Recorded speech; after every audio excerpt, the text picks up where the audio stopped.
የእግዚአብሔር ሰላም ይብዛላችሁ። የመፍትሄ ለትውልድ የዩቲዩብ አገልግሎት ለምትከታተሉ ወገኖች በሙሉ እንደምንሰነበታችሁ፣ ወንድማችሁ ሰላም ነኝ። ለማታውቁኝ ሰዎች ካሳሁን ተስፋ ይባላለሁኝ። ባለፈው ክፍለ ጊዜያችን አብረን ያየነው ሮሜ ምዕራፍ 5 ቁጥር 10 ላይ ያለውን እንደ መግቢያ አድርገን ነው የጀመርነው።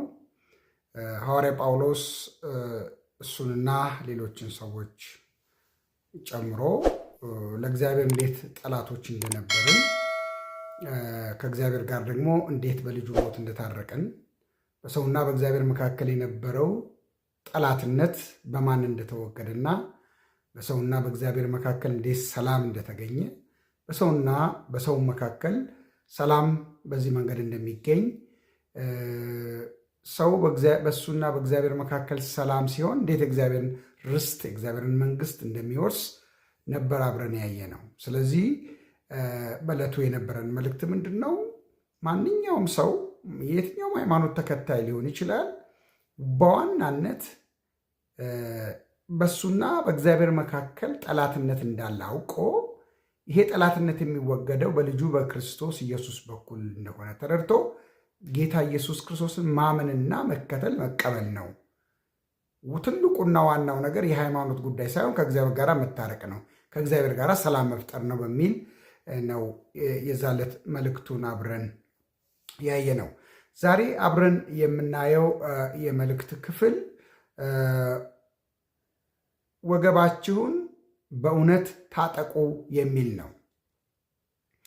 በሁለተኛ ጢሞቴዎስ ምዕራፍ 2 ቁጥር 3 ላይ እንደ ኢየሱስ ክርስቶስ በጎ ወታደር ሆነህ ይለዋል ሐዋርያው ጳውሎስ ለወጣቱ አገልጋይ ለጢሞቴዎስ። ጢሞቴዎስን ሐዋርያው ጳውሎስ ሲመክረው እንደ ኢየሱስ ክርስቶስ ወታደር ሆነህ ነው የሚለው። አንድ ሰው ክርስቶስን ሲከተል በእግዚአብሔር መንግሥት ውስጥ እንደ እግዚአብሔር ወታደር ነው የሚቆጠረው፣ የእግዚአብሔር ወታደር ነው። የኢየሱስ ክርስቶስ ወታደር ነህ የሚል መንፈስ አለው። ይሄ ሐሳብ ግን የኢየሱስ ክርስቶስ ወታደር የሚሆነውን መሆን አለብህ። የኢየሱስ ክርስቶስ ወታደሮች የሚመስሉትን መምሰል አለብህ። የሚታጠቁትን ትጥቅ የሚለብሱትን ዩኒፎርም መልበስ አለብህ። እንደዛ ሆነ መገኘት አለብህ ሲለው እናያለን። የኢየሱስ ክርስቶስ ወታደር ምንድን ነው መታጠቅ ያለበት? ምንድን ነው ትጥቁ? እሱ ነው ዛሬ አብረን የምናየው። አንድ ወታደር የሀገሩ መንግስት ወደ ጦር ሜዳ ሲልከው የሚያስታጥቀው ትጥቅና የሚያለብሰው ዩኒፎርም አለ። ያ ወታደር ያ ዩኒፎርም ቢያስጠላውና ዩኒፎርም ደስ ያለውን ከገበያ ገዝቶ ለብሼ ጦር ሜዳ ላይ ተሳተፋለሁ ብሎ መንግስት የሰጠውን የጦር መሳሪያ ጥሎ ሌላ መሳሪያ ከሱቅ ገዝቶ ታጥቆ እዋጋለሁ ቢል በምንም መንገድ ማሸነፍ አይችልም። ያንን መንግስት ወክሎ ነው ጦርነቱን የሚዋጋው። ስለዚህ ያ መንግስት የሚያለብሰውን ዩኒፎርም መልበስ ግዴታ ነው። ያ መንግስት የሚያስታጥቀውን የጦር መሳሪያ መታጠቅ ግዴታ ነው። ከዛ ውጭ ግን ለጠላት የተጋለጠ በጠላት የሚጠቃ ነው የሚሆነው። ብዙዎቻችን የራሳችንን መሳሪያ የጠላትን መሳሪያ በስተት ታጥቀን ጠላትን ለመዋጋት ሞክረናል። በዛ መንገድ ጠላትን ማሸነፍ አይቻልም። በተለይ ክርስቲያኖች በእግዚአብሔር መንግስት ውስጥ የተሰማራ ነው የእግዚአብሔርን ጦርነት ልንዋጋ ነው። የእግዚአብሔርን መንግስት ጦርነት ደግሞ እንደ ክርስቶስ ኢየሱስ ወታደር ሆነን ለመዋጋት የክርስቶስን የጦር መሳሪያ መታጠቅ ግዴታ ነው። የእሱን የጦር መሳሪያ ሳንታጠቅና የእሱን ዩኒፎርም ሳንለብስ በጦር ሜዳ ጠላትን ተዋግተን ማሸነፍ አንችልም። ለዚህ ነው ሐዋርያው ጳውሎስ በኤፌሶን ላሉ አማኞች ወገባችሁን በእውነት ታጥቃችሁ የሚላቸው ቁጥር 14 ላይ ምዕራፍ 6 ቁጥር 14 ላይ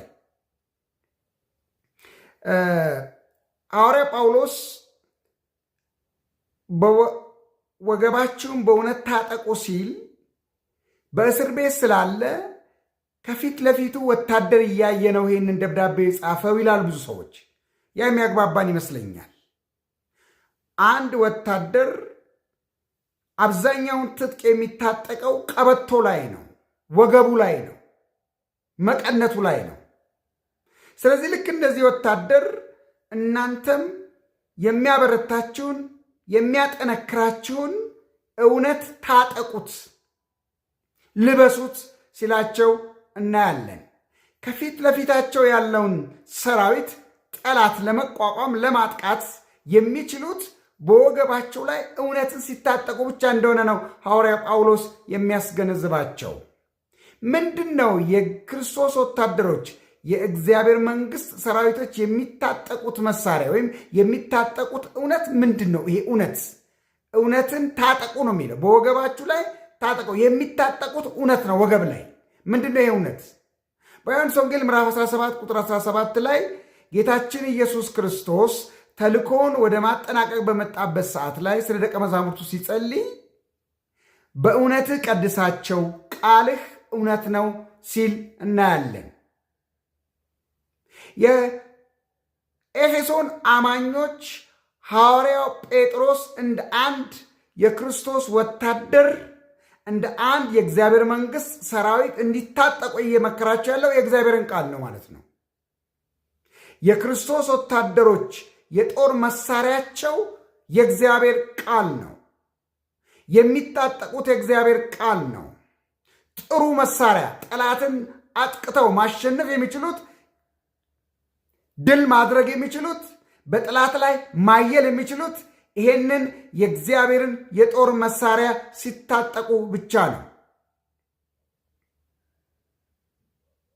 እውነተኛና ትክክለኛ የክርስቶስ ወታደር መሆን የሚቻለው ሰው የእግዚአብሔርን ቃል ሲሞላ ሲታጠቅ ብቻ ነው። ዛሬ ብዙዎቻችን የመጽሐፍ ቅዱስ ጥናት ሲባል፣ የእግዚአብሔርን ቃል እናንብብ ሲባል፣ የእግዚአብሔር ቃል ትምህርት አለ ሲባል ቸል እንላለን። የእግዚአብሔርን ቃል ቸል ስላለ ነው በብዙ አቅጣጫ በጠላቶቻችን የተጠቃ ነው፣ የተጎዳ ነው። አማኝ ያለ እግዚአብሔር ቃል ትጥቅ ጦርነትን ተዋግቶ ማሸነፍ አይችልም። አንድ ሰው ክርስቶስን እከተላለሁ ክርስቲያን ነኝ ካለ ጦር ሜዳ ገብቷል። ጦር ሜዳ ከገባ ውጊያ ውስጥ ነው ያለው። ውጊያ ውስጥ ካለ ደግሞ የሚዋጋው በእግዚአብሔር ቃል ብቻ ነው። አይ እኔ የእግዚአብሔርን ቃል አልፈልግም ካለ በጠላት ለመጠቃት ራሱን አጋልጧል ማለት ነው። ብዙ ሰዎች የተጠቁትም በዚህ ምክንያት ነው። በተለይም በዚህ ዘመን ሰይጣን በትልቅ ቁጣ በወጣበት በብዙ አቅጣጫ ክርስቲያኖችንና ክርስትናን በሚዋጋበት ሰዓት ሰዎች የእግዚአብሔርን ቃል በሚገባ ታጥቀው መዋጋት አለባቸው። ሰዎች እንደ ክርስቶስ ወታደር በሚገባ ልባቸውን በእግዚአብሔር ቃል መሙላት አለባቸው። ያለበለዚያ ይሄንን ጦርነት ተዋግተን ማሸነፍ አንችልም። የክርስቶስ ኢየሱስ በጎ ወታደሮች ሆነን ለመገኘት በእግዚአብሔር ቃል ልንሞላ ይገባል። ዳዊት በነበረበት ዘመን በሄደበት ሙሉ ድል ያደረገው አሸናፊ ያደረገው የእግዚአብሔርን ቃል ይወድ ስለነበረ ነው። የእግዚአብሔር ቃል አፍቃሪ ስለነበረ ነው። በሁለተኛ ሳሙኤል ምዕራፍ 22 ከቁጥር 1 እስከ ቁጥር 33 ስናይ ባለፈው ይህን ክፍል አብረን አይተናል። ዳዊት እግዚአብሔር ከሳኦል እጅና ከጠላቶቹ ሁሉ እጅ ባዳነው ጊዜ የተቀኘው ቅኔ ይላል። በእግዚአብሔር ፊት የዘመረው ዝማሬ እግዚአብሔርን ያመሰገነበት። ቁጥር 33 ላይ ኃይልንም በሚያስታጥቀኝ መንገዴንም በሚያቀናው እያለ በእግዚአብሔር ፊት ቅኔን ይቀኛል። ኃይልን ያስታጠቀኝ ይላል። እግዚአብሔር ነው ያስታጠቀው። ንጉሥ ዳዊት ጀግና ወታደር ነበር። እነ ጎልያድን የጣለ በጣም ብዙ የእስራኤልን ጠላቶች ዘምቶ አዘምቶ ያሸነፈ፣ እስራኤልን ከጦርነት ያሳረፈ የእግዚአብሔርን ትጥቅ ታጥቆ ነው። በእግዚአብሔር ቃል ተሞልቶ ነው። ለዚህ ነው እግዚአብሔር እንዲህ ሲል የመሰከረለት በሐዋርያት ሥራ ምዕራፍ 13 ቁጥር 22 ላይ እንደ ልቤ የሆነን ሰው ፍቃዴንም ሁሉ የሚያደርግ የእሴይን ልጅ ዳዊትን አገኘው አለ ይላል። እግዚአብሔር ነው የመሰከረለት ለዳዊት። የዳዊትን ልብ በእግዚአብሔር ፊት ያስዋበው የእግዚአብሔር ቃል ነው። ዳዊት እንደ እግዚአብሔር ቃል እንዲወጣና እንዲገባ የረዳው የእግዚአብሔር ቃል በልቡ በሙላት ስለነበረ ነው። በዳዊት ዘመን ዳዊት በመውጣቱና በመግባቱ ድልን እንደተቀዳጀ በጠላቶቹ ላይ የበላይ እንደሆነ ሁሉ በዚህ ዘመን በእግዚአብሔር መንግሥት ውስጥ በምናደርገው ጦርነት ስንወጣ በድል ስንገባ በድል አሸናፊነት የክርስትናን ሕይወት እንድንቀጥል የእግዚአብሔርን ቃል እንታጠቅ። ስለሰማችሁኝ አመሰግናለሁ። መልካም ሳምንት። በሚቀጥለው በሌላ ርዕስ እስክንገናኝ ድረስ ሰላም ሁኑ። ቻው።